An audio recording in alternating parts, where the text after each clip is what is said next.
ಕರ್ನಾಟಕ ರೈತ ಸಂಘ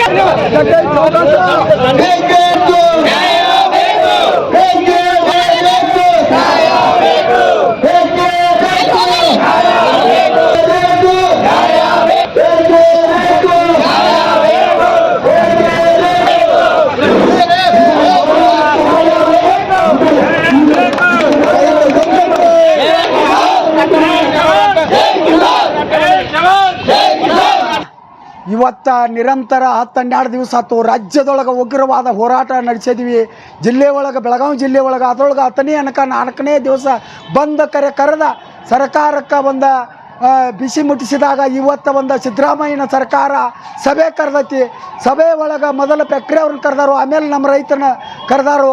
ಇವತ್ತು ಸಾಯಂಕಾಲ 5 ಗಂಟೆ ಒಳಗಾಗಿ ಸಿದ್ದರಾಮಯ್ಯನ ಸರ್ಕಾರಕ್ಕೆ ಫ್ಯಾಕ್ಟ್ರಿ ಅವರಿಗೆ ಒಂದು ಒಳ್ಳೆಯ ಬುದ್ಧಿ ಕೊಡ್ಲತ್ತೇಳಿ ಈಗ ನಾಗದೇವತೆಗೆ ಉರುಳು ಸೇವೆಯನ್ನು ಮಾಡಿದ್ದೀವಿ. ಆಮೇಲೆ ಆ ಚೆನ್ನಮ್ಮ ನಮ್ಮ ಉತ್ತರ ಕರ್ನಾಟಕ ನಾಡು ಅಂದ್ರೆ ಚೆನ್ನಮ್ಮ ದೇವಿಗೆ ಒಂದು ಆಕೆಗೆ ದೇವ ನಮಸ್ಕಾರ ಸಲ್ಲಿಸಿ ಇವತ್ತು ಸರ್ಕಾರಕ್ಕೆ ಒಂದು ಒಳ್ಳೆಯ ಬುದ್ಧಿ ಕೊಡಪಾತಿ ದೇವರುಗಳಿಗೆ ಸಾಷ್ಟಾಂಗ ನಮಸ್ಕಾರ ಮತ್ತು ಉರುಳು ಸೇವೆಯನ್ನು ಹಾಕಿ ಸಿದ್ದರಾಮಯ್ಯನಿಗೆ ಫ್ಯಾಕ್ಟ್ರಿಯವರಿಗೆ ಒಳ್ಳೆಯ ಬುದ್ಧಿ ಕೊಡಪ, ರೈತರ ಮೇಲೆ ಬೀದಿ ಮೇಲೆ ಕೂತಾರೋ ಅವ್ರನ್ನ ಎಬ್ಸುವಂಥ ವ್ಯವಸ್ಥೆ ಆಗಲಿ ಅಂತೇಳಿ ಒಂದು ನಮಸ್ಕರಿಸಿದ್ದೀವಿ.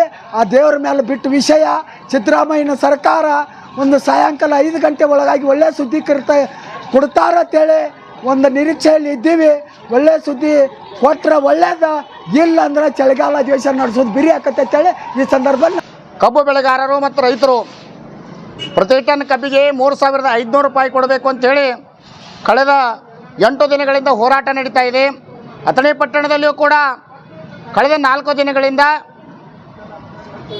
ಅಥಣಿ ಶಿವಯೋಗಿ ವೃತ್ತ ಸೇರಿದಂತೆ ಅಂಬೇಡ್ಕರ್ ವೃತ್ತದಲ್ಲಿ, ರಾಯಣ್ಣ ವೃತ್ತದಲ್ಲಿ ಮತ್ತು ಬಸವೇಶ್ವರ ವೃತ್ತದಲ್ಲಿ 4 ಕಡೆ ಒಂದು ಹೋರಾಟವನ್ನು ನಡೆಸುವ ಮೂಲಕವೊಂದು ಐತಿಹಾಸಿಕ ಹೋರಾಟ ಅಂತ ಹೇಳ್ಬೋದು. ಯಾಕಂತಂದ್ರೆ ಅಥಣಿ ತಾಲೂಕಿನಲ್ಲಿ ಅನೇಕ ಸಕ್ಕರೆ ಕಾರ್ಖಾನೆಗಳಿದ್ದು ಇಲ್ಲಿ ರೈತರಿಗೆ ಯೋಗ್ಯವಾದಂಥ ಬೆಲೆ ಸಿಗಬೇಕು ಅಂತಕ್ಕಂಥ ನಿಟ್ಟಿನೊಳಗೆ ನಿರಂತರವಾಗಿ ಹೋರಾಟ ನಡೀತಾ ಇದೆ.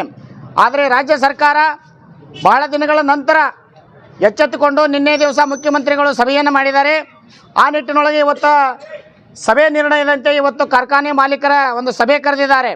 ಆ ಸಭೆಯಲ್ಲಿ ಒಂದು ಸಿಹಿ ಸುದ್ದಿ ಬರಲಿ ಮತ್ತು ಕರ್ನಾಟಕ ರೈತ ಸಂಘದವರು ಏನು ಹೋರಾಟ ನಡೆಸ್ತಾ ಇದ್ದಾರೆ, ಕಬ್ಬು ಬೆಳೆಗಾರರು ಹೋರಾಟ ನಡೆಸ್ತಾ ಇದ್ದಾರೆ, ಅದಕ್ಕೆ ನ್ಯಾಯವಾದಂಥ ಬೆಲೆ 3,500 ರೂಪಾಯಿಯನ್ನು ಕೊಡಲೇಬೇಕು ಅಂತೇಳಿ ರಾಜ್ಯ ಸರ್ಕಾರಕ್ಕೆ ನಾವು ಕೂಡ ಒತ್ತಾಯ ಮಾಡ್ತಾ ಇದ್ದೀವಿ. ಇವತ್ತು ಸಾಯಂಕಾಲದ ಒಳಗಾಗಿ ಇದಕ್ಕೆ ಒಂದು ಸಿಹಿ ಸುದ್ದಿ ಬರಲಿ ಅಂತೇಳಿ ನಾವು ಈ ಮೂಲಕ ಒಂದು ಆಗ್ರಹ ಮಾಡ್ತಾ ಇದ್ದೀವಿ.